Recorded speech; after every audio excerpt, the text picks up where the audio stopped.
Live from the Pathway Studios in Johnston proper. You are live from the Path.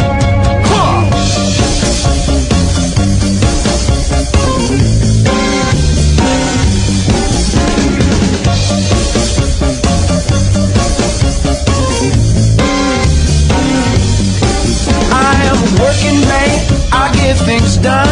Work for the Holy Ghost, work for the Son. I am a working man, oh yes I am. I am a special... And there it goes, it's gone. I'm very sorry about that. We used to have a smooth operation around here, and that has ceased. And it's not due to lack of funds, it's just laziness and otherwise other corporate problems that aren't your frickin' business. So, anyway, you're listening live from the Path. Thanks for hanging out with us. Here's what we got going on the show tonight. So, Mike says, I didn't quite understand the premise here, Mike. Do we owe Joel Osteen an apology? You know, here's the deal. I can't tell. I mean, it just, this is why I can't take in media. You know what I'm saying? Like, it doesn't matter what I take in. This happened actually this week because I watched What the Health on the Netflix. Was it? I'm sorry, what? It's called What the Health. What is that? It's a documentary. It's basically a scourge on all animals and animal proteins. You shouldn't, like vegan. You should go vegan? Well, it's not vegetarian, right? It's the vegan. It's the complete, whatever, you can't have any animal byproducts either, right? No dairy, no butter, no eggs. No egg, yeah. And actually, this is where he sold me. Because actually, I thought this thing's stupid. I can't believe any of this, until the man goes, have you looked at an egg? He goes, that egg is enough protein and nutrients to raise an entire chicken for 21 weeks. And you cobbling a whole one down. Every day, you're going to have 2 of those a day? There's bigger than a chicken. There's hunger, yeah. There's enough nutrients in there to sustain a chicken for 21 days. And you're going to go, chicken. I'll have it.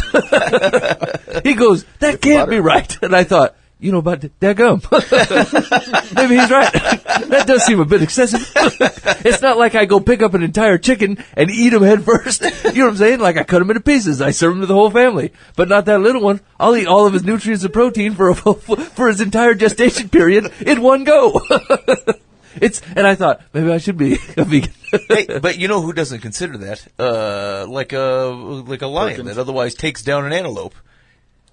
And I suppose the lion... He eats the whole antelope. But that was his other fact. He had diagrams, right? He said, look, because one of the main proponents of that we are to be eating meat is because we have the incisors, right? And they go, look at your incisors. Do your incisors look like a bear or a lion's? Because you tear in flesh? No, they do not. They don't look anything like that. And look at your intestines. The intestines of a meat-eating animal is like, what do they say it was? Like three times or whatever, and the because they have to have the food move through the stomach fast, otherwise it rots because it's meat. Yeah, right. But a plant eater, it's like 9 times the size. And so we have 9 times the size, just like deer and whatever other animals only eat vegetation. And so that was his big point. He sold me on the egg thing, and then he sold me on the size of the intestines. That's what. Wait, but wouldn't that mean that my belly is always full of rotten meat? I mean, that would explain a couple of different That's what I'm saying. They say that's what leads to all the food allergies and the stomach problems, and the reason that we even have Pepto-Bismol is all because you're shoving meat down your face, and it takes 3 times as long to get through your stomach that it does a bear's because you don't have any business eating it. And I thought, man, they got the diagrams, and this egg thing makes a lot of sense. It's possible I should be a vegan. Hey, that's the biggest joke on my dog ever, right? Like, I'm sitting there eating meat for a stomach that can't handle it. I'm feeding him... a bunch of dry, discarded something or other. Brown kibbles, He takes a bite and looks at me. I mean, it's a girl, I guess, but every day she takes a bite and looks at me, and I always think it's weird that the dog crunches with her open mouth. But it didn't occur to me that she's being obnoxious on purpose. Say, yeah, Ben, that's the same crap you gave me the last 15 years of my life. Crunch, crunch, crunch, crunch. She tried to eat a rabbit, and you scold her. You're like, will you eat the rabbit? It's gross. Like, how dare you? Like I just doing what I'm designed to do. I got a short stomach. And you, sir, are letting a piece of beef slowly wind its way down and rot before it gets to where it's supposed to go. Yeah, that's true. That golden girl of a dog, caught a rabbit. I mean, she can barely get up and down the stairs. And 3 weeks ago, she catches a rabbit and brings it to the door. And I thought, go ahead. But then she doesn't bother eating it. She just kind of punctures it, and it's still alive. She didn't even bite it hard enough. It's kind of wiggling around and stuff, and it hobbles away. So let's wrap this back around. The whole reason I even brought up that story is because I'm easily taken in, right? I could watch a documentary on eating meat, and I'd be like, yeah. We should never eat plants again. So the cow already ate the plant. I'm in. So the worst place for me to be is Facebook, right? Like, so one time it's like, Joel Osteen, he won't open the church, or Lakewood's terrible, blah, blah, blah. I'm like, yeah, it's terrible. You should open the church. Then the next day they're like, look, it's not meant for habitation, blah, blah, blah, blah, blah. He's got millions, but he's making millions after book sales. It ain't enough to tithe into the church. The church doesn't have nothing to do with it. And he's a good man. I'm like, yeah, he's pretty all right. I don't know why we get so mad at him. So here was the premise, in case it's 2 years from now and you're listening back to the show because you got really bored. So there's big floods in Texas, right? Stevie Ray says there's flood in Texas and the thing's going down. The hurricane had gone through. And so there's a big to-do because Lakewood Church, of which Joel Osteen is a pastor, they bought out the old Houston Rockets arena. That's where they hold church, okay? Guy's got like $1 million smile. I don't know. I mean, if he was born with that, the Lord had him for televangelism. He's got a smile for him. Had to him. Yeah. So anyway, the people were all up in arms because there's flooding everywhere. There's like an overcrowded city center 2 blocks away. He's got this giant stadium, or arena, and they don't have it, they're not inviting people in. That's one of the technicalities here. He's not like saying you can't come in, but they didn't put any signs out or say, hey, we'll take folks in. No social media posts. Yeah. It's like, if you swim here, you can come in, but we ain't telling you can come in until you swim here. Mm-hmm. And so the discussion we had last week was basically, the world has an expectation of Christians. Are they fair expectations? And like, broadly, our answer was yes. People expect the church to have open doors. They expect people to have food. Like, they have a really high liability for Christians to be taking action. And we said that is a completely responsible liability that the church is supposed to have, and we should be living up to it.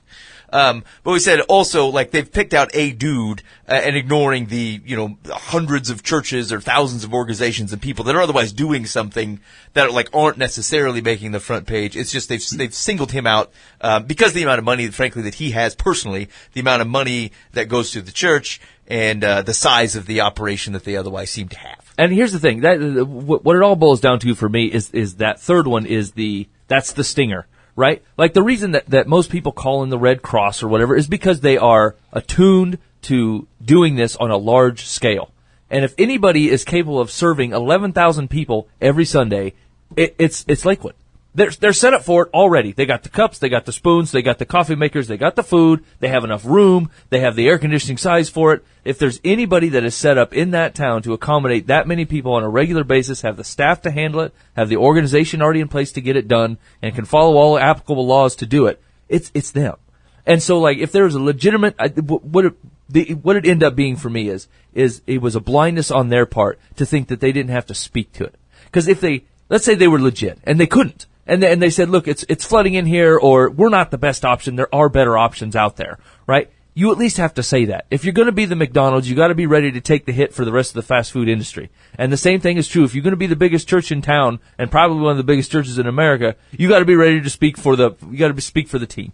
And so you can't just let it go silent, and you can't just not bring it up. And frankly, I'm surprised they didn't have, look, we can't use our building right now. It's not the safest place, and it's not the best place to be. But we have people, and we have homes, and we have boats. And if you need a place to stay, you can come stay with me. Something. You can come stay with something is better than nothing. That's right. And it wasn't even a matter of that they're not providing, they're not proactively. It was complete silence for something that big. The organization and the media of that kind of a place, there was complete blackout silence. And sure, they're in the middle of a giant flood and a hurricane, but somehow there's there's other people and other stuff coming out. How can that expectation that a Christian organization should be a little more open arms, even if they're saying, hey, we're in a place and this is what we're stuck with, just being able to say anything and being able to say, we want to help, we need people to help, we have the organization to help or not help, or we will. Something is better than nothing. I think that's where it ended for me. I think a lot of people came down pretty heavy on them. I think you can have some grace into their response and say, look, there was a lot of stuff going on there. But the thing is like, you can't be so blind to not understand who you are in that town, and who you're representing in that town and what it is that you're actually doing. Right? You gotta be, they have staff You know what I'm saying? It's not just like one man's in there scrubbing the toilets, giving the sermon, you know what I'm saying, and making sure the Bibles are ordered. They are staffed to handle thousands of people on a weekly basis. If there's someone in that town that's capable of handling this response correctly, it probably is you. It probably is you. You're staffed for it. You have the heart for it. And what, like I said, you don't have to put them in a building. You can be shipping them to individual church homes if you want. If there's 11,000 people going there on a Sunday, you can say that's probably at least 4,000 households. And 4,000 households, let's say half of them are flooded out. That's 2,000 households would be like, you come stay with me. We'll feed you. We'll make sure you're all right. We'll make sure everything gets straightened up. Start coming to our homes. The members of that church do they feel like their church is serving them and serving the community the best that their organization can, whatever the leadership, but do they feel like their church is doing enough or doing something, or? Actually, I haven't seen a whole lot of. It's one thing to open up to outsiders, right? But it's another thing to say, well, this is my church, and kind of own it and say, well, I need help, and can someone help? Yeah. Yeah. It was. I don't know. What did they say? I saw Tyler Perry gave money. Like Medea, you know what I'm talking about? Yeah. It said, came out basically in support of Lakewood and gave them money as part of what they're doing for the relief efforts. It would be interesting to know. I guess, so here's where I'm at on that then. I would say it is a firm comm failure. Definitely. Yeah, definitely. To your point, like, they've got staff. There's guys that's their job is to communicate things. I'll give you an example. I shared this, in my corporate environment. I work for we do digital processes and things and like process improvement and stuff with a digital focus. And one of the things that we have like a touch point is communication. And so you guys are familiar with Planning Center, right? Like the company that runs Planning Center, they do church applications. So like being able to have digital sheet music and presentation of lyrics and stuff on the board. They also do people check-ins. They do it for like nurseries.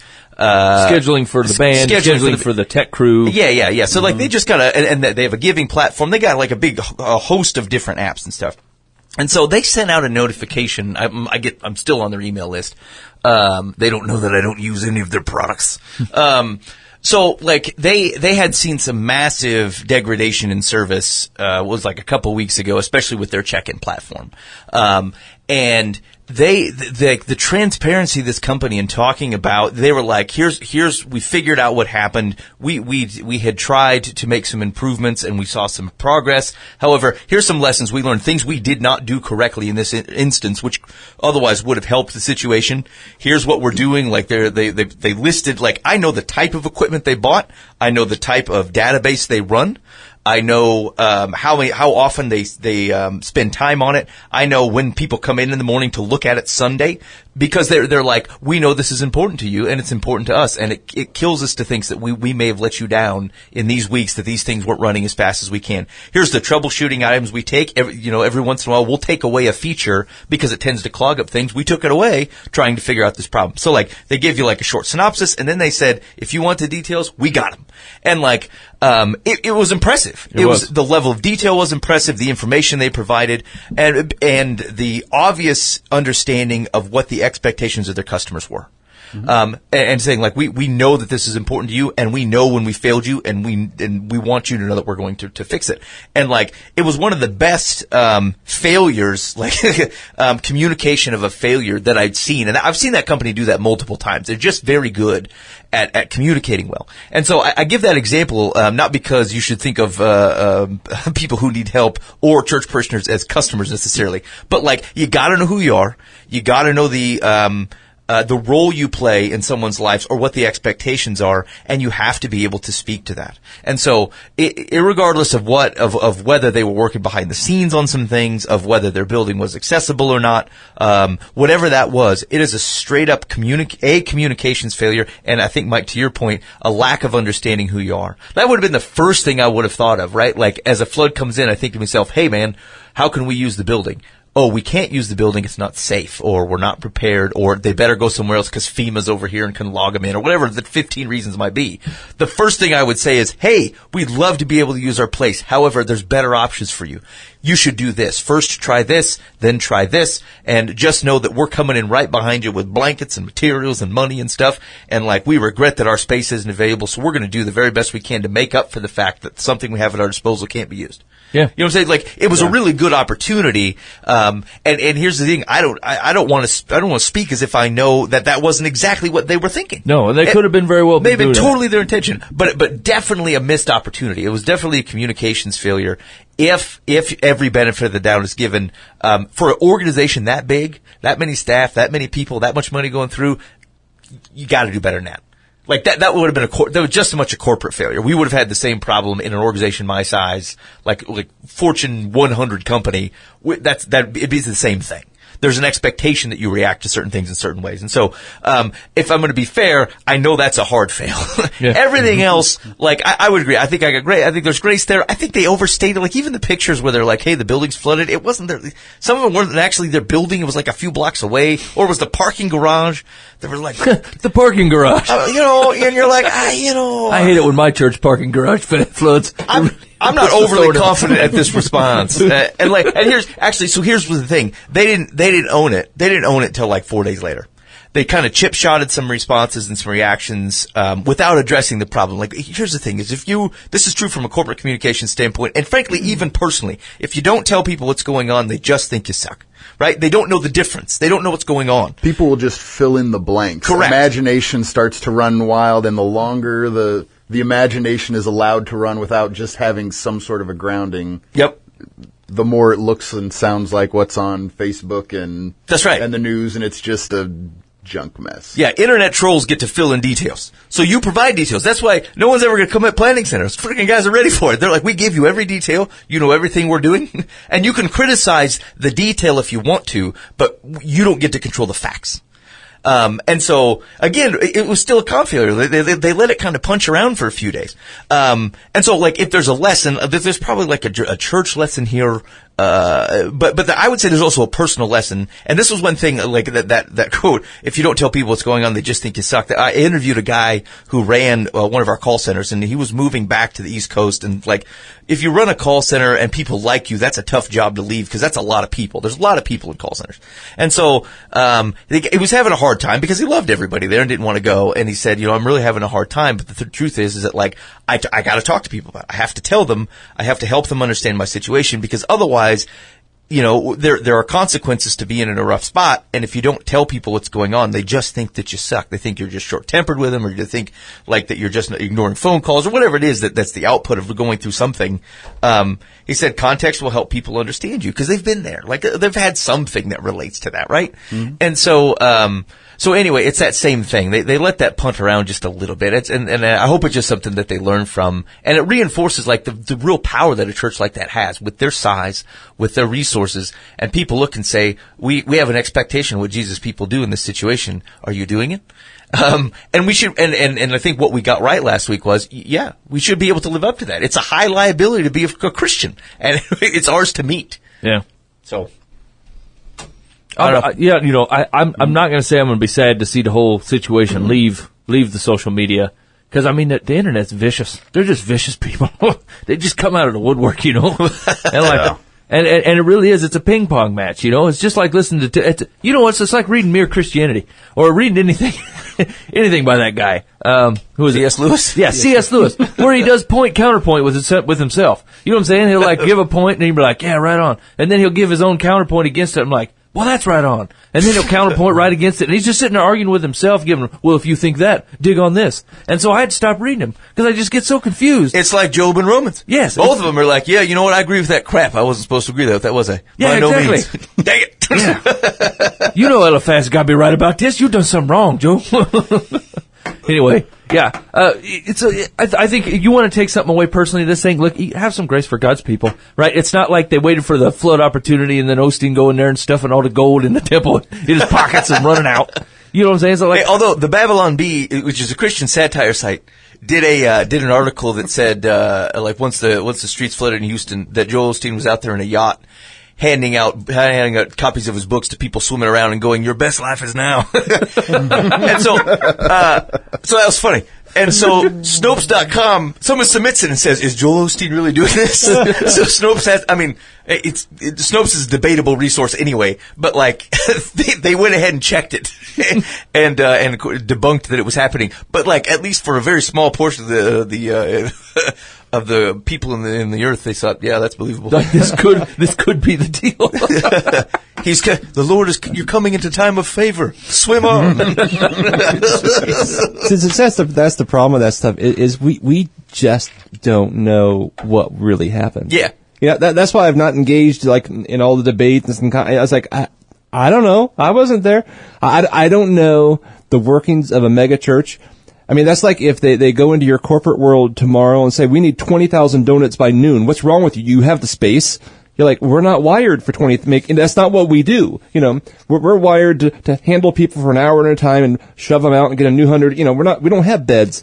We don't have a hospitality staff. We have a ministry staff. Those are different worlds, you know. I don't know. That sounds lame, Dan. Well, I'm just saying they're just not wired. I'm not saying they're right or wrong. I'm just saying that's not what they do. And, which could be a good argument against the corporate church, you know, monster church. And, anyway, you know, they're probably more worried about, crap, the budget's going to fail. We have a $7 million building payment. You know, so I don't even know the figures. I think they paid for that building. I'd have to double check, but I'm pretty sure they own it. Maybe so, yeah. But their staff, you know, half their staff's buried too. I mean, whatever. You can tweet from a house. This machine is not finally oiled right now because half their people are underwater. I mean, there's once so again, much we don't know. Communication is the biggest failure of the whole thing because even though they're a mega church with mega staff, that just means that's how many people that they need to operate that can't operate, but there's still an expectation. So if there was just the communication, if someone just tweeted out or did a Facebook with their official church thing and, you know, hey, we're underwater. Right. Doing the best we can. Just it's not like something again. Yeah, you don't have 11,000 servants ready to roll. You've got, you know, 700 staff ready to tell the 11,000 people what to do is kind of how they're probably wired. And so they're all looking at each other like, I don't know. And the staff are going, well, I'm just trying to save my baby even in the bath. You know, she's washing downstream. I mean, you know, it's just a big mess. It's a disaster for everybody. And, you know. Yeah. So I'm not defending them. I'm just saying I just don't know. No, There's just stuff I don't know. So I can't criticize them. I can criticize them for lots of stuff.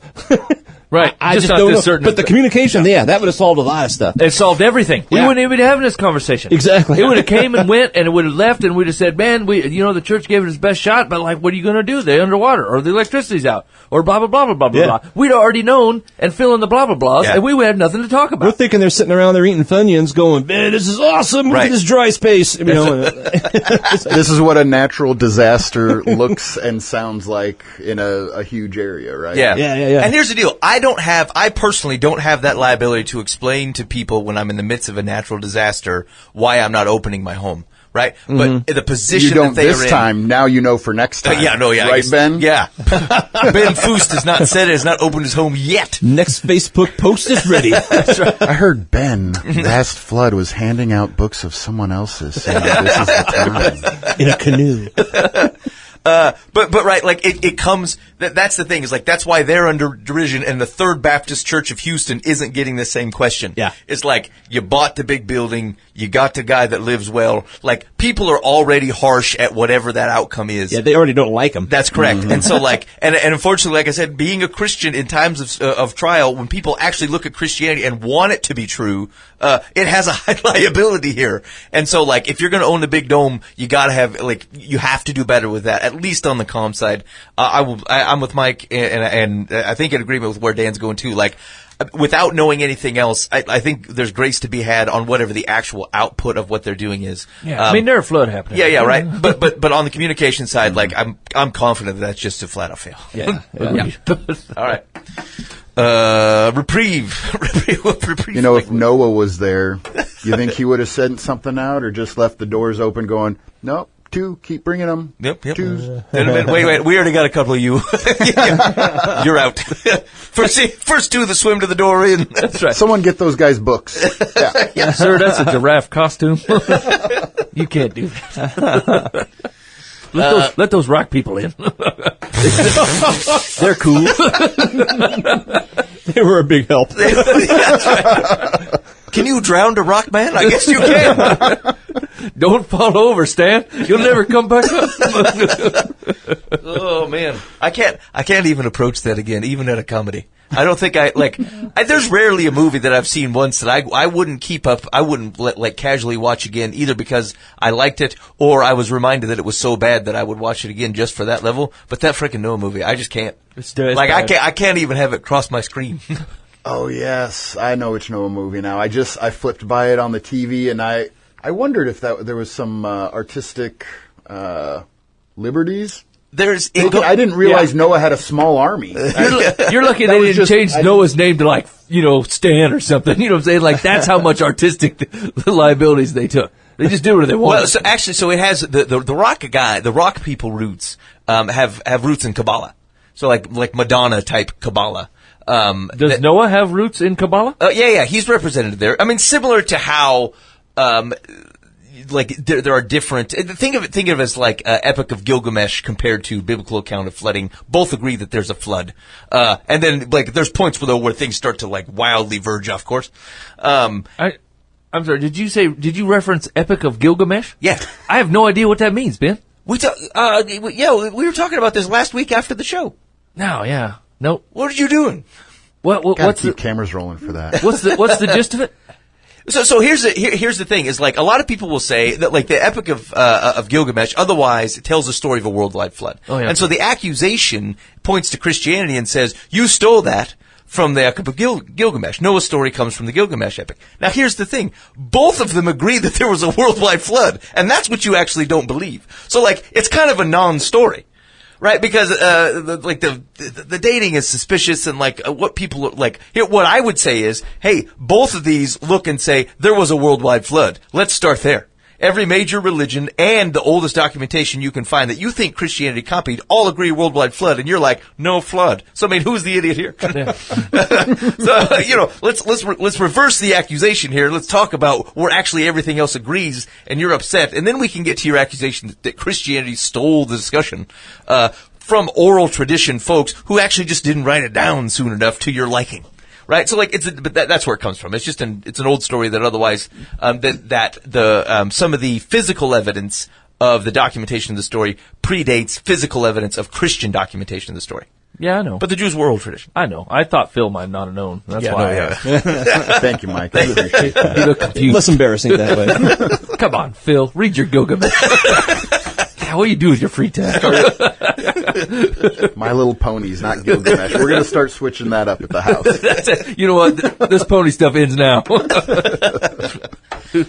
right, Mike. So before the show started. You had speaking of epics. This one seems like a big question.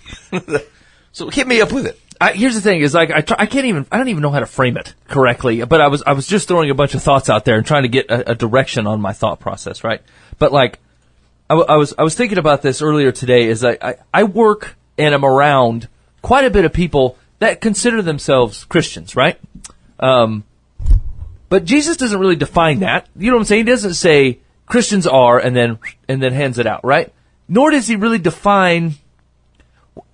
Anytime that he's talking to people, even look at Matthew 5 Sermon on the Mount stuff. The example that I was mulling through today was the types of soils. Of where the seeds land, and when he explains where the seed lands, he doesn't say a Christian will be choked up by the thorns, and then they will no longer be a Christian, right? He doesn't take the group that are following him and define them as something, He just basically talks to everybody in a you fashion as the things that he's saying. Right. I mean the parable of the seeds or the sower, he actually defines his reaction to the kingdom, right? Correct. So it isn't even talking about you in, you out. It describes the otherwise interactions he's had up to this point and beyond of how people are reacting to the kingdom itself. Sure. Yeah. Sure. So in Christian circles, we'll usually say Christ follower or a kingdom person or, a follower of Jesus or something like that, And I thought,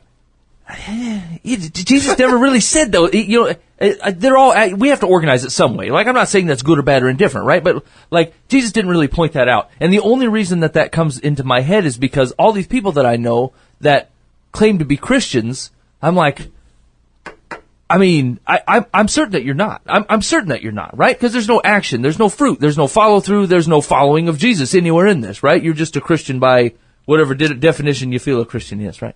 And so.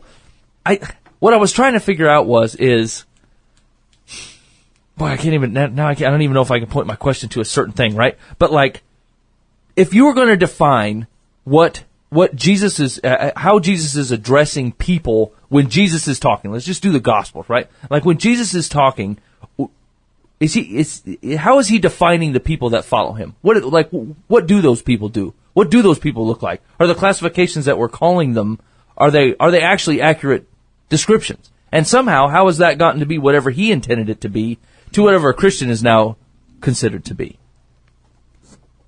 I feel like we pay Dan for these types of answers. I think I don't know about that question actually, because when we're talking about those kinds of things, usually when I think of Christians, there's kind of not necessarily degrees of folks, but we're talking. I mean, the goal is to get people to love and accept Christ as their personal Savior, right? Right. Now, the idea is once you plant that particular seed, they want to follow Christ and do God's work and that kind of stuff, right?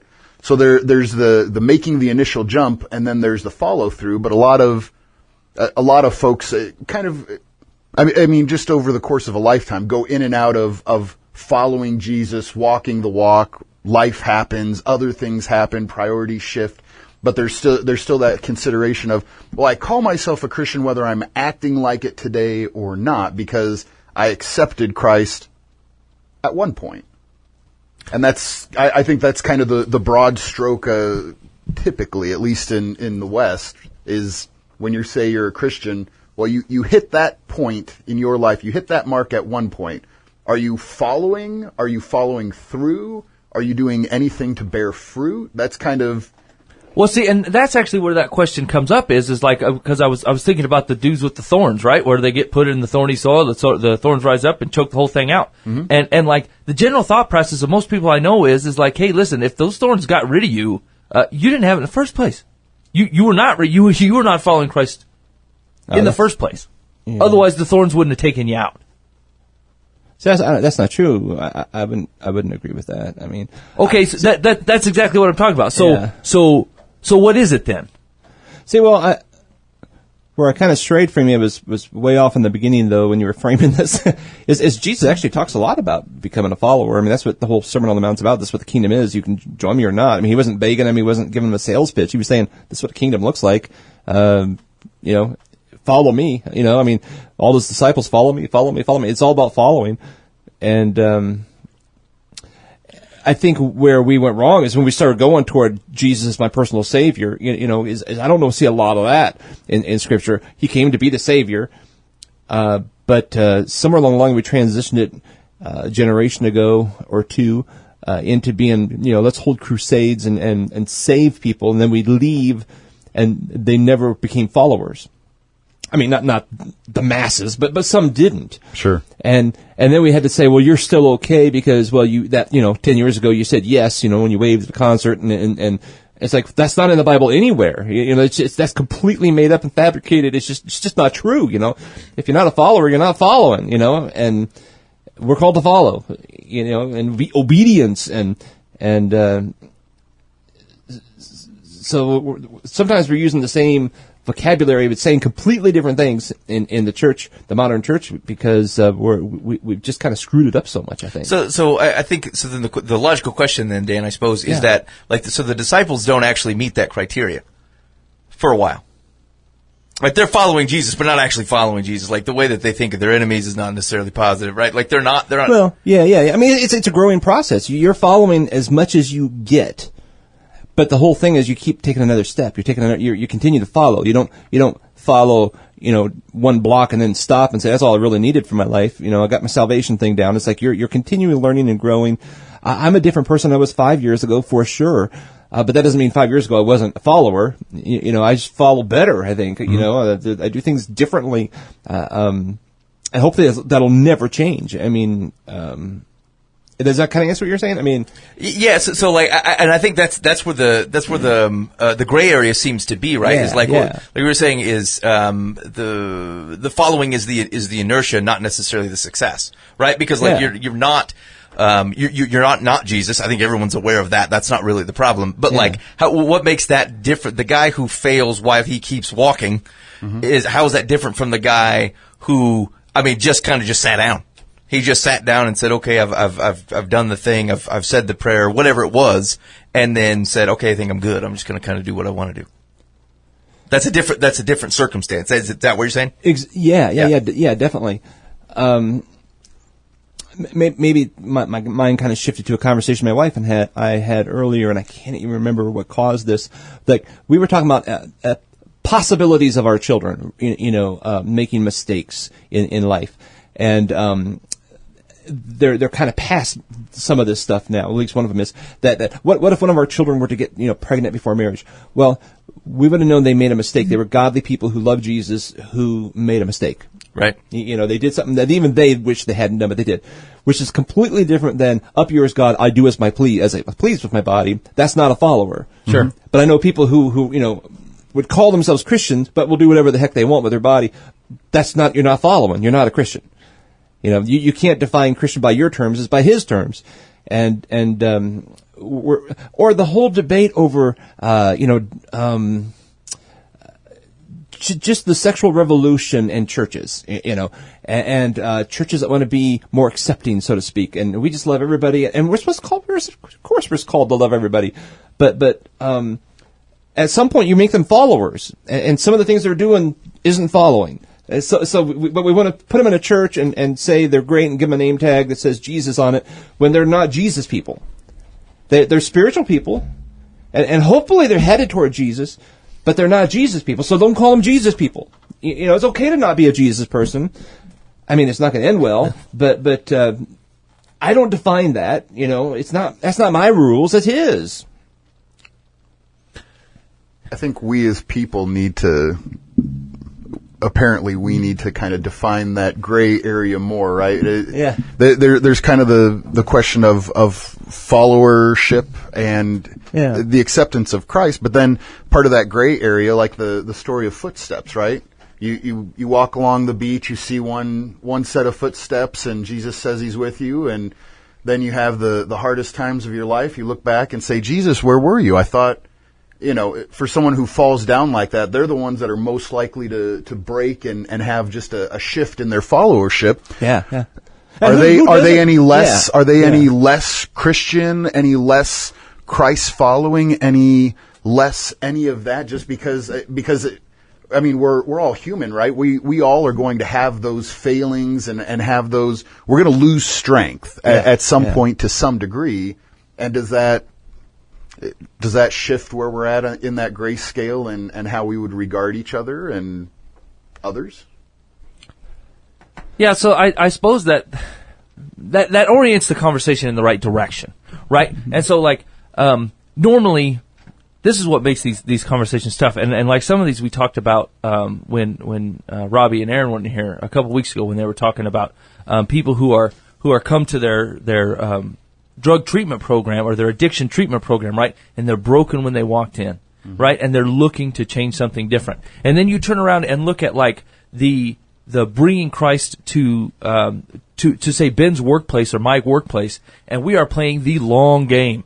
We're playing the year game. You know what I'm saying? Like, people who are broken that are looking for Christ will definitely find him, and no one points them to that better than Robbie and Aaron, right? But I'm talking to like most of our general workplaces are set up where they don't even need God, really. You know what I'm saying? Like, they make their own money, they handle their own affairs. They actually cannot see the need that you're saying exists. Even if you tell them of the need that exists, they're having a hard time buying it, right? And so, that mission area is much, much, much different than walking in on the broken who are looking to do something different with their life and know the God that created them, opposed to the guy that's like, I've gotten along for 40 years without any of the stuff that you're talking about right now. And so, you cope up with this urgency or this thing that like, where you have to rely on a God because you're weak and apparently misguided, that you can't own. The guy goes, I got this covered. I don't see how I need this at all. Plus, actually, I'm pretty sure I'm Christian anyway, because I went to church and I believe that God exists. Yeah, so I think at its core, Mike, this is not going to satisfy all critiques here. Sure. But like at its core is recognizing the thing you're describing is the barriers are recognizing who God is and who you are. Right? It's a humble stance that says, I need God. Right? If your position is, I'm saved, I'm now going to do whatever I want, that's not a position of humility that acknowledges who God is. That's you saying God can provide me something, I got it from him at a good deal, and then now I'm going to do whatever I want. Sure. Right? Mm-hmm. So it's like, ignore all the, hey, here's the actions I'm still taking, here's the, here's what I want to do with my life. I gave to charity X number of times. Forget all the output and just say, do I appropriately recognize who God is and who I am? And any stance that says, thank you, God, for the salvation, I will do as I please, does not properly acknowledge who God is, which means, which I would say, that does not make you a follower of Jesus, a humble servant of the living God. Right? Because you are simply not positioned, you aren't orienting yourself correctly. Which is going to be the eternal relationship that you're going to have to get on board with. Yes, right, that's the case, right? And so, in humility to God, understanding who He is rightly and who you are, is there room to recognize that, at your core, you still will pursue sin. You often will diverge into pursuing something that is for your own benefit, and then otherwise repent from. Because that is your nature and frankly the gist of being surrounded by the level of temptation that in a fallen world. Yes, I think that's all true. But that does not, there's not a consistent posturing that says I do not recognize, who God is and who I am. Right? Yeah. So at its core then, but once I recognize if I'm in that position and I say I recognize who God is, then I start to take in, digest things like the Sermon on the Mount and say, look, Jesus says this is what it's like if you recognize who I am, if we agree that I am God and you are not, and you are otherwise in fealty to me, and I know what is best for you and how the kingdom should work, and this is how the kingdom should work, then your right reaction is to do it. Right? Is to submit to that, is to pursue those types of things. One, because you're a fool not to. If Jesus is the king, and he knows what's best, and he says this is what's best, and you're like, I'm kind of do what I want. I would argue that you're not understanding the relationship again. And that's a fool's parade anyway. But second of all, it rightly starts to frame is like, that's why following Jesus requires, or is at least the fruit of doing so, you start to look and live like Jesus, because that's what he pointed you to do, and that is the nature of your relationship, and it would be unwise counsel to pursue that differently. And probably where we get in trouble is trying to define who's in and who's out. Oh, sure. And that's where we get like, that's none of my business. I'm not smart enough.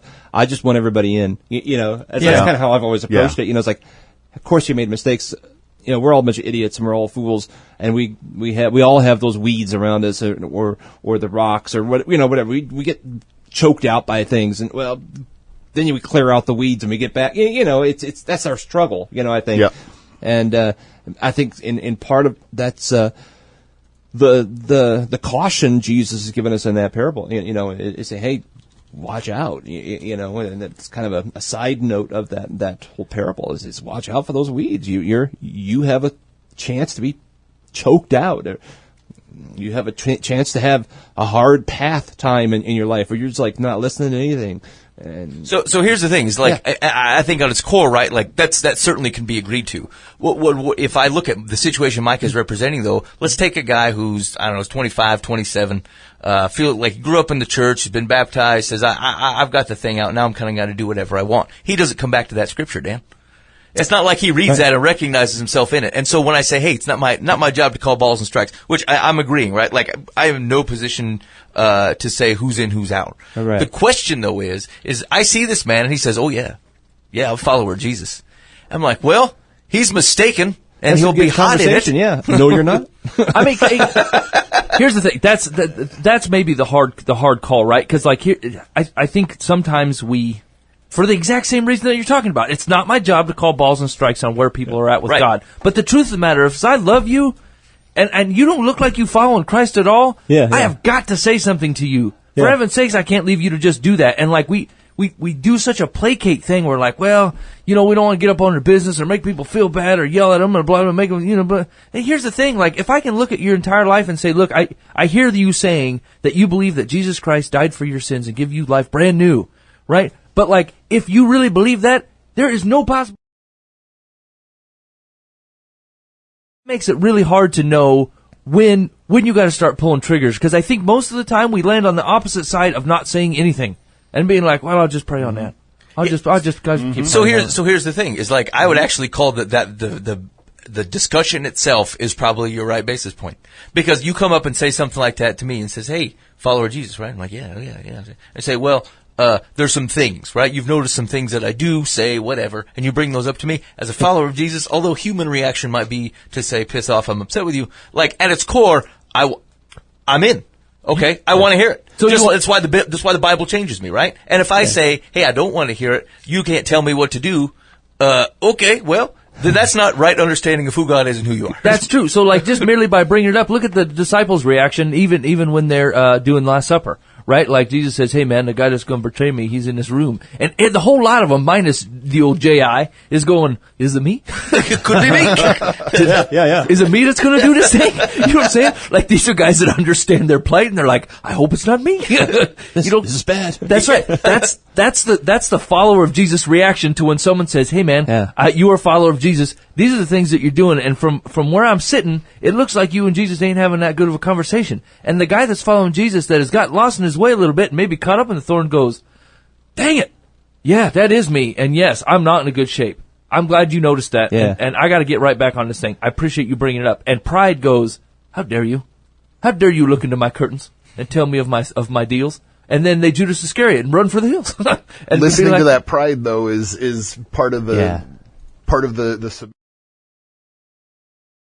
that you're going to think that, and then you're going to go, "Shh, continue, brother." Right. I'm sorry. Yeah. I'm taking in what you're 3 days later. Yeah. Yeah. I say, I'm not going to debate, the title they use for themselves. You call yourself whatever you want.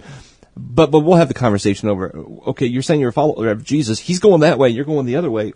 Maybe we oughta, one of you needs to turn around, and it's not him. So that's a really weird conversation. And actually, Yeah. I mean, I'm more apt to have it than probably most. Yeah. You know what I'm saying? About just sticking your nose right up in somebody's grill and saying, "Here's the thing," right? Yes, you do. I agree with that statement. But here's the thing. It's only because I would hate it if someone did not do that for me. You know what I'm saying? Wait till I come to you. "Hey, Ben, I feel like my life's a little bit off." And he's like, "Well, I'm glad you asked, because the past 6 months, you've been acting like a rock creature from the Noah movie and acting like a real doofus." You know what I'm saying? Like, if you let this go on 6 months, how dare you? How dare you not tell me? If you and I, you know that I agreed to follow Jesus Christ, and you know I said this is what I wanted to do with my life, and I go off the rails for 6 months, and I don't hear from you till I bring it up, that's crap. That's real crap. You gotta do better than that. Knowing who it's okay to put your nose into like that is... See, I have a list that's just everybody. I say it's cool for everybody. Yeah, I can see that. Because it seems to me, it's not, if I don't love somebody, I won't do it. If I love you, I will do that for you. Right? Because I would Yeah. want someone to do it for me. Yeah. Now, granted, there's some tact to it, which, granted, I don't have. But, I mean, most people do. You know what I'm saying? You can put a couple thoughts together, look at the situation you're walking into, and maybe not show up with a hammer. But, you have to have that conversation either way. Either way, I think that you owe to somebody you love. I think you owe them that conversation. Yeah, and I think that's the broad point, right? It's like, like you have to be the right person. I think that's kind of what Phil's getting at, for people to actually hear that from you. Sure. But here's the thing: that's our goal, is to be the right person.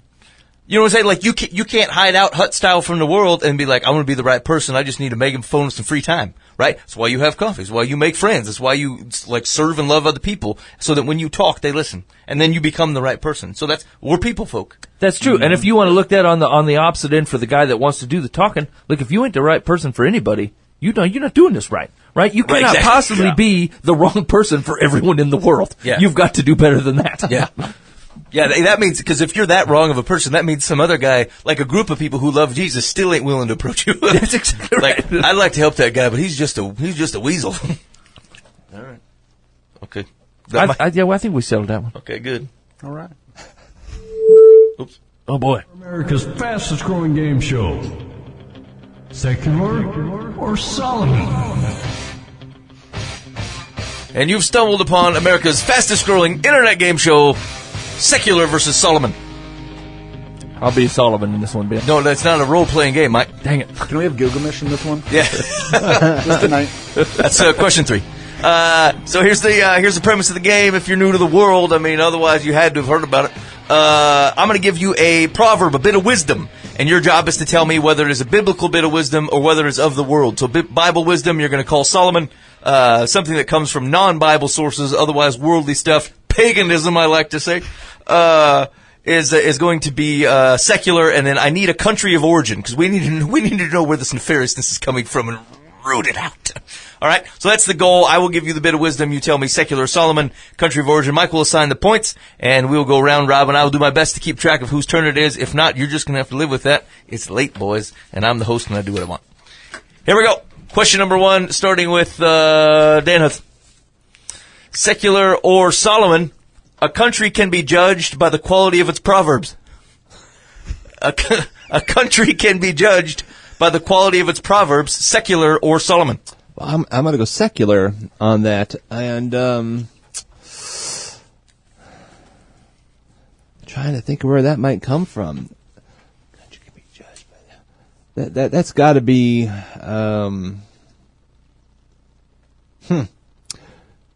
Okay, I'm thinking too hard about this. Maybe, Dan.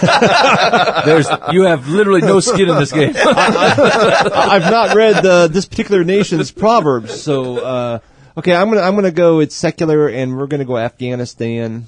It's just Middle East feel to it. I don't know. It's got a vibe. Dan says it's got a vibe. Country can be judged by the quality of its proverbs. Phil. Yeah, I'm going to go secular, too.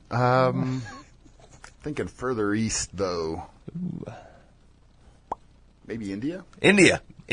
Phil's in with India. Mike. Secular Russia. Secular Russia. Here we go. A country can be judged by the quality of its proverbs. It is indeed secular Germany. Germany. Does anybody get a point? You're the point man. I signed you the point man. No points for anybody except for me. I made a valiant attempt. None for Phil. None for Dan. I put more heart into it. Mother Russia, proverbs make you. Yeah. Hey, yeah, if Buva were here, he would have got it wrong. Deduct 10. Yeah. Deduct 10 points. Negative 10 for Buva.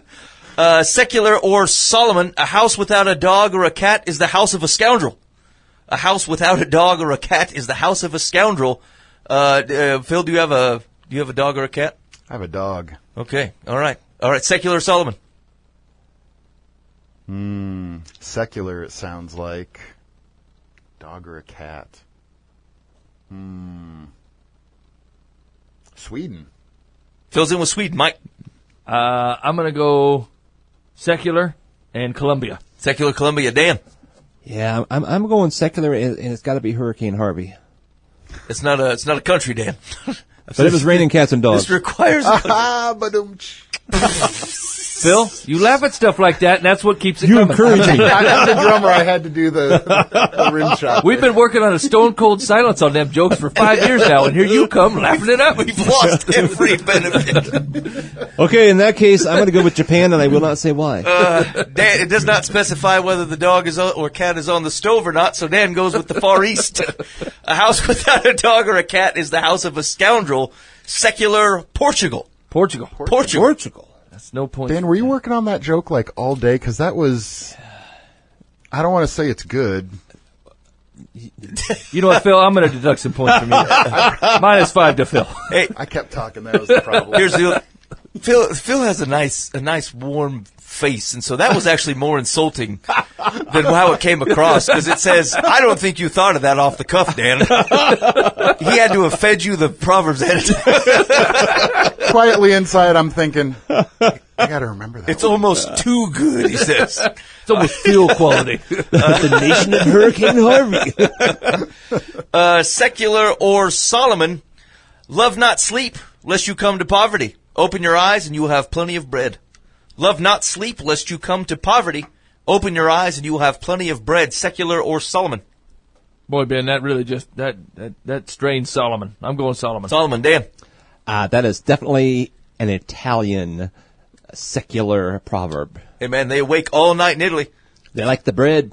they don't like to sleep and they love the bread. Probably those two things are related. Phil, you need to hear a strong argument, but the wording sounds so biblical-ish. I'm going to go with biblical. It's not an option, Phil. It's Solomon. Okay. Solomon-ish is probably what I meant to say. You only get one warning. All right, one biblical mulligan, Phil. I'll take it. It's a -3. Yeah, the mulligan's not free. It's a false name. Me and Boover are fighting for the bottom. Boover will win that. Love not sleep, lest you come to poverty, semicolon. Open your eyes, and you will have plenty of bread. It is indeed Solomon, Proverbs 20. +1 for Mike. Proverbs 20:13. Dan still got the straight goose eggs. Boova's 30 in the hole. I just wanted to use my Italian line. Hey. What? What? I'm sorry, I didn't have the hands for that. I meant, hey. It sounded like you were doing the Fonz. Isn't the Fonz Italian? Brush Fonzarelli. my hair up. I suppose it is Italian. Well, you know what? I'm going to lose a point. Shame on me. -5 for Mike. All right, speaking of which, secular Solomon, a bribe is like a magic stone in the eyes of one who gives it. Wherever he turns, he prospers. A bribe is like a magic stone in the eyes of the one who gives it. Wherever he turns, he prospers. Dan Hudson. Well, at first I thought you said bride. Ooh. And I was just trying to figure that out, but it went all biblical. I'm going to go Solomon now. Dan's in for Solomon. We are the magic stone of Christ. Stony brides. Are we talking about Noah's Ark again? That's true. We're back to Kabbalah. -2, Phil. Keep it up. I'm going with Solomon on this one, too. Phil's in for Solomon. Mike. I'm going to go secular and China. Secular China. Hey, magic stone does sound Chinese. Sure does. A bribe is like a magic stone in the eyes of the one who gives it. Wherever he turns, he prospers. It is indeed Solomon, Proverbs 17:8. Oh, man. Hey, man, I don't remember no proverb about metal magic stone. here's the deal. That means Now you will. in Solomon's time, someone was hawking magic stones. Yeah, it does. Like, because this had to make sense to them, right? So he's Must be like, those yeah. motion ones. What do you call those? That was the pet rock. No. That's just what I was thinking. They still sell The them ring, these like a days, mood right? ring. the mood wing. Yeah. that's what I'm saying. Yeah. Look at the look at the mood ring stone on that guy. I can see you're angry. I never felt that way. All right, secular or Solomon. Whoever is slack in his work is a brother to him who destroys. Whoever is slack in his work is a brother to him who destroys. Secular or Solomon. Phil. Secular. New York in the 30s? Phil. I can't take away enough points, Ben. He's already in the hole. He's already lost his mulligan. That is not a country. U.S. Okay, accepted. United States. Mike. Secular Russia. Secular. They do not put up with the slacking comrade in Russia. Dan. Solomon's all over the sluggard. And the sluggard. Dan said even you say slacking or sluggard, he's got Solomon on it. Whoever wears slacks to work is a brother to whoever is slack in his work is a brother to him who destroys. It is indeed Solomon. Proverbs 18. Dang. Ooh. Proverbs 18. 10. Dan's really starting to pull ahead here. We're going to Boova miss 20 on that one. Man, Boo was having a rough go. Yeah, here's the thing. I don't even know why he comes. You know what I'm saying? Like, I'm going to fail him at the secular Solomon regardless of whether he's here or not to defend himself. All right, here we go. Secular or Solomon. One cannot shoe a running horse. One cannot shoe a running horse. Mike. Secular, and that is Roman, Italy. Same. I'm not good with countries, Ben. All right. It didn't say anything about a horse eating bread. Yeah. Dan says you wrong. Dan, one cannot shoe a running horse. Yeah, that's secular, and I'm trying to think of what nation gave birth to Kentucky. Kentucky, son. They got Wait a minute. the What's the horses. father? How do you do that biblically? Those horses all came up from you Mexico. You see, it's Mexican. When two European countries love one another. It's Bar, Kentucky. It was Mexico, Dan? Mexico. Here's the deal. If anybody could shoe a running horse, I feel like a Mexican could do it. You seen those guys handle the horses at the track? That ain't no doubt. They're fantastic. Anyway, Phil. Spanish, I think. Secular. Spain. Phil's in with secular Spain. Here we go. One cannot shoe a running horse. It is indeed secular in the Netherlands. The Netherlands. I don't think of them with wisdom. I don't know if I think of them with horses. Way to go, fellas. Yeah. You know, we could mute the mics. Just a quick heads up, heads up, boys, I'm going to say something offensive. Next one, the Netherlands have neither horses nor wisdom. Yeah. Secular or Solomon. Here we go. Secular Solomon, gracious words are like a honeycomb, sweetness to the soul and health to the body. Because I always think of honey as beneficial to my health. Gracious words are like a honeycomb, sweetness to the soul and health to the body. Secular Solomon, Phil. Solomon. Phil's in for Solomon. Mike. I'm also in for Solomon, Ben. Solomon. Dan. Yeah, Solomon, definitely. Definitely Solomon. We're running the trifecta here. With the top two box, gracious words are like honeycomb. Sweetness to the soul and health to the body is indeed Proverbs 16. Thankfulness, always a good one. Honeycomb was a food group in Solomon's day. I've had honeycomb for a long time. Just like milk and honey. Milk and honey. He said those different food groups. They also did manna, so bread. 3 food groups of the Lord. Milk, honey, and manna. I wouldn't say that. Yeah. Yeah. The vegetarians, Ben, they say we can't have any of those. No, that's true. I got Ben to buy in on the idea, so I knew I was in. Phil's in. Here's the deal. He showed me a magic stone. I'll go where you're going, sir. Here we go. Secular or Solomon, a brother offended is more unyielding than a strong city, and quarreling is like the bars of a castle. A brother offended is more unyielding than a strong city, and quarreling is like the bars of a castle. Secular or Solomon, Mike? Secular, I get. No, that's all wrong, Ben. Solomon. Okay. He had a portico. I'm not sure about this castle business. Dan. Yeah, I'm tempted to go Europe, but I'm going Solomon. Ooh. I'm torn between the Lord and Europe. I'll go with secular. Aren't we all? Dan, Phil's in. Secular. Germany. Germanic, yeah. Angry brothers in castles. Phil says that's got to be a German. It's got to be the Scottish. Okay. It's got to be someplace I'm with going castles. Solomon. I'm going to accept. Switzerland doesn't seem like the kind of place that would have quarrels. They're pretty neutral. I mean, but historically, their wisdom warns others, Phil. Maybe they're saying this to the East German. Okay. You tell me. Maybe somebody stole their horse. Or, never mind. A brother offended is more unyielding than a strong city, and quarreling is like the bars of a castle. Solomon, Proverbs 18. Proverbs Phil, 18. that was the bonus round. That's 100 points out for you. That's too bad. Me and Dan look good, though. Way to go, Dan. Look, we've soared ahead of you. Here we go. Secular versus Solomon. Speak not of my debts unless you mean to pay them. Speak not of my debts unless you mean to pay them. Secular or Solomon. Dan, go. Do you feel like you've got an idea of what he's going to say? I feel like it's going to be something offensive.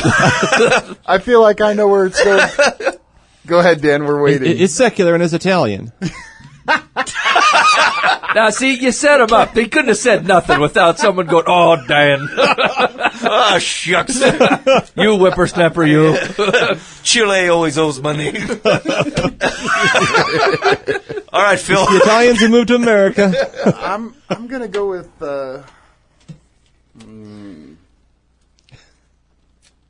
not secular. No.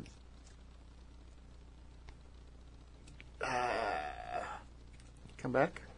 Phil, there's not a pass. You literally have nothing writing on this, Phil. I know. This is late night internet radio. Nobody is listening. Go ahead and throw it out. Secular. I'm flabbergasted. Trying to come up with a country now. Philippines? Indeed, a country. It's better than New York. You know what? That's 10 points. Phil, you're a good boy. I feel like it's secular. I don't have. You can't say Italian. It's short enough. I'm not going to say. Phil Italian. says they changed their names at the Ellis Island for other reasons. It's not because they owe debts, like Dan is saying. Yeah, Johnson. Giuseppe Johnson. That's Giuseppe. I owe nothing. You don't know me. It's pretty offensive, Dan. I live here my whole life. I hang out on the island. Mike, what do you think? Speak not of my debts unless you mean to pay them, Mike. Yeah, secular. Yeah. Secular and Scotland. Come on now. What's a country where they're like, you know what, stay out of my affairs? Russia. North Korea. North Korea. North Korea. Can I change my answer? That's right. Argue with me again. China. Here we go. Give yourself 3 points for that alone. Thanks, Phil. I'm going to have to take it from you just for a second. Yeah, minus. We reached our cap. We got rules here, Phil. Yeah, it's true. Rate it in. Speak not of my debts unless you mean to pay them. Secular England. England. Dang, I was going to say England. Hey, man, England says stay out of my affairs. When? Huh. They only share what they want to share in polite company. You don't get into your personal business. I don't know that about England. Come on. Haven't you ever watched Downton Abbey? No. No. No, Phil. I mean, no, sir. I mean, it's quality. I'm always on the island. I can't watch the Downton. All right, here we go. Secular or Solomon? Where are we at here? Yeah, final one. A society. Make some kind of noise, Phil, to indicate the final question. I didn't see that coming at all. I expected like a beep or a siren or something. Phil went with like a boat. You know, It was yeah. Come, bring it into the harbor. Yeah. All right, let me start over. You better hurry up and talk, because otherwise I'm just going to keep making noises. It gets worse. All right. The ever encouraging reverse Doppler. Thanks, Phil. All right, here we go. Welcome. A society grows great when old men plant trees whose shade they know they shall never sit in. Hold on. A society grows great when old men plant trees whose shade they know they'll never sit in because they will die. Secular Reading Solomon. by Ben Foust. Dan. Man, that's a secular, and I feel it just screams Ireland. I agree. Yeah. I mean, I have no opinion on this. All right, the Irish, otherwise known as a goodwill plaque. Go ahead, Phil. It's not secular this time. No, Phil. Phil is. says no. No, it's not. I'm sorry. We do require you actually submit one of the choices. I can't infer by saying not one, so the other. No. We have a dense scorekeeper. What? What's the other option when it's not secular? Solomon, Phil. Solomon. It is late.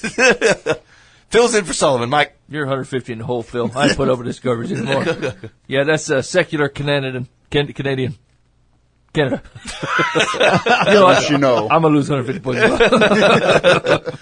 All right. A society grows great when old men plant maple trees when old men plant trees whose shade they know they shall never sit in.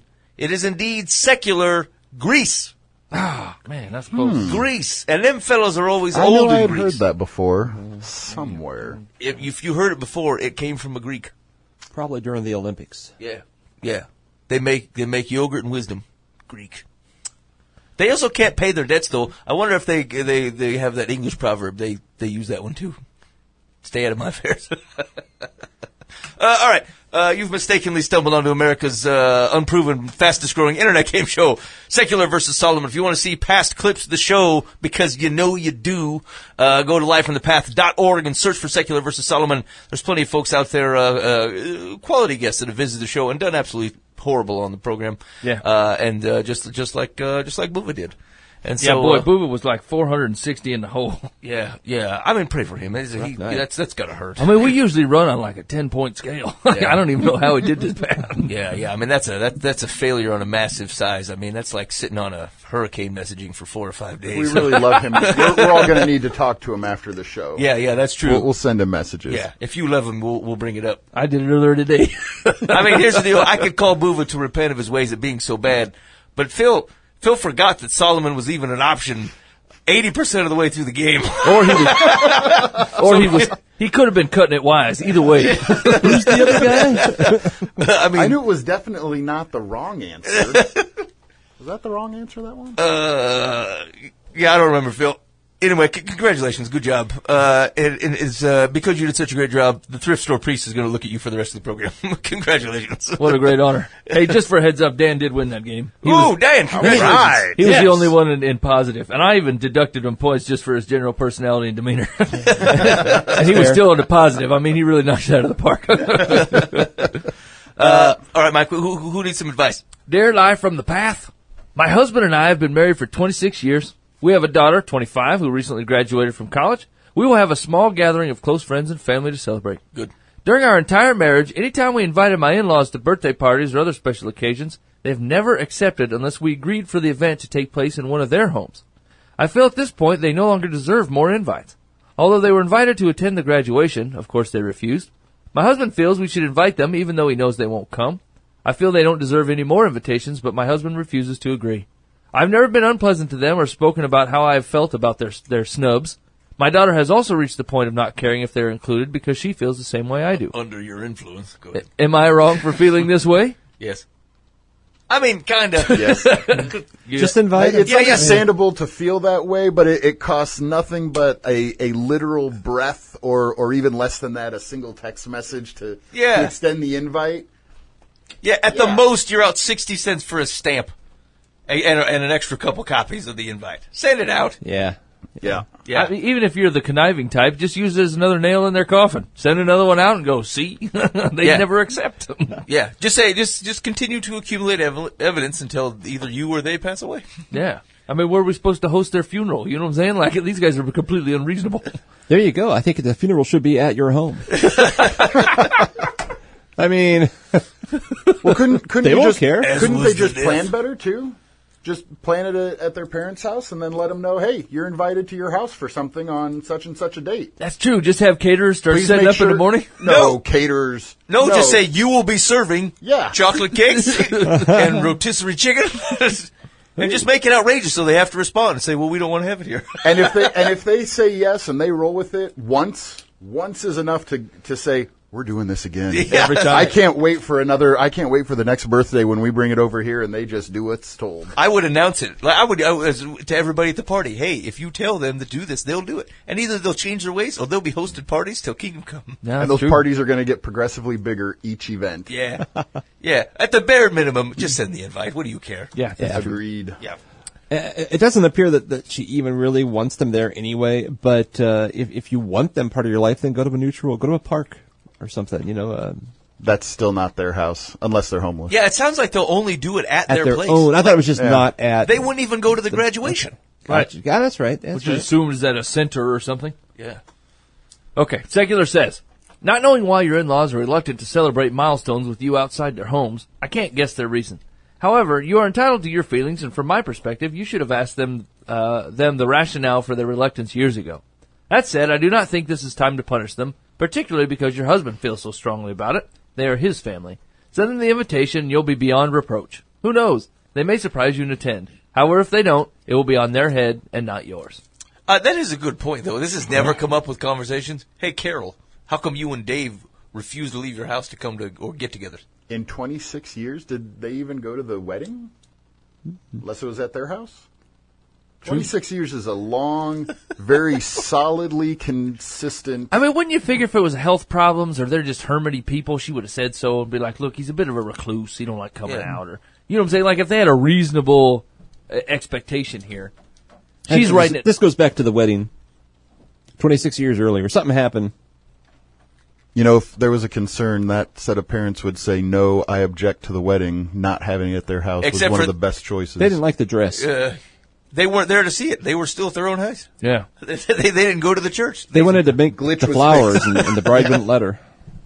So, Dan, you think they're harboring some kind of insensitivity or long-term Yeah, they got a petty big argument over the wedding, process. Or I wonder if let's just spitball with me for just a second here. Is it possible that they've actually done the lady writing it has done something so offensive and she knows very well what it is and is not saying so?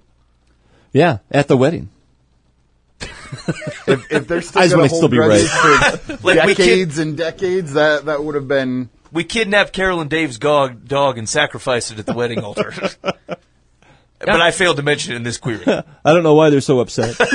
I can't imagine something that she's done that would be remedied if they had the celebrations at their house. What would be there would be no difference. At least be on her territory, and they could watch the dog better.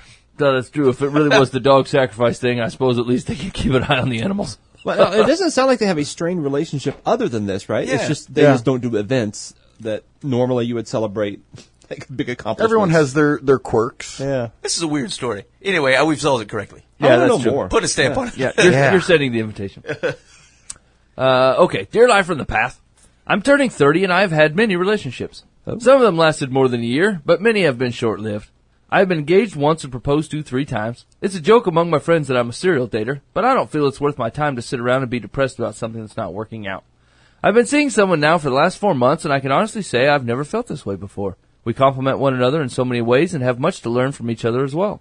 I am as in love with him as he is with me. My issue is, nobody around me takes it seriously because I've had so many relationships and, quotes, loved so many times. Mm-hmm. I try to tell them this is different, but they brush him off as just another guy who'll be gone with the wind someday. I don't want to take it personally, and I'm not usually the type to care about what others think, but it irks me because I am so passionate about this man. Should I try harder to make them understand or just enjoy the love that I'm in? Well, yeah, what do you? Yeah. I mean, let it speak for itself. Yeah. You still married 10 years, you can look around and go, ha. But if you break up with a guy in 3 months, you'll be like, yeah, you was right. That and understand that if you have never been she had never been in a relationship for longer than 1 year. Yeah, 1 year I think it was, yeah. Okay, so that sounds like you can have a fair amount of new relationship honeymoon that, yeah, if it lasts a year, you're doing really good. But if you haven't had anything that's lasted longer than a year, you should kind of have that expectation of your friends that, yeah, they will just nod their head and kind of give you the empty, Right. But until you break a year, no one, I wouldn't buy it from my friends either. Yeah. Serial dater or not, if you've never had a relationship longer than a year and you think, this is it, this is going to happen, and relationships less than a year and you've been engaged, wait, how many times? 3. Ooh, yeah. Oh, I didn't catch that. That's right, Phil. That's... Yeah. You're right. You're that's not hokey to me.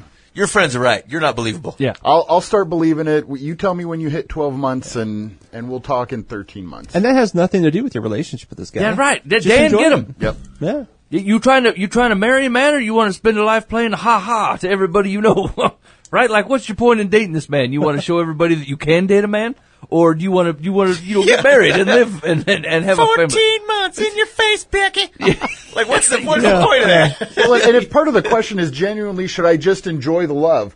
Why wouldn't you? Yeah. Right. If that's really part of Well, I can't have it You yet. have terrible friends if it's a matter of you have to get permission from your friends or enjoy the love. You can't do those separately from each other. You have to have them together. Yeah, right. I'm sorry, Bill. I got to date you at least 15 months. I got to show these people I can stick with something. Yeah.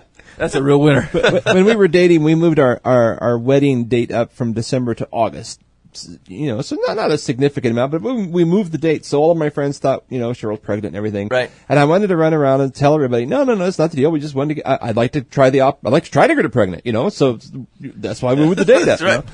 And, but, rather than sit there and worry about it and, knowing what everybody was thinking, we just say, you know what, they'll figure it out. They'll figure it in 9 months, they'll figure it out, Mm-hmm. It took us 5 years before we had our first one. And, everything worked. So they'll figure it out with this gal, with this relationship, I mean. Yeah. If you're playing the long game, you'll win in the long game. Yeah. Okay. Relationships less than a year. Learn the long game. Read a book. Right on. First step in making that. Read book. Next.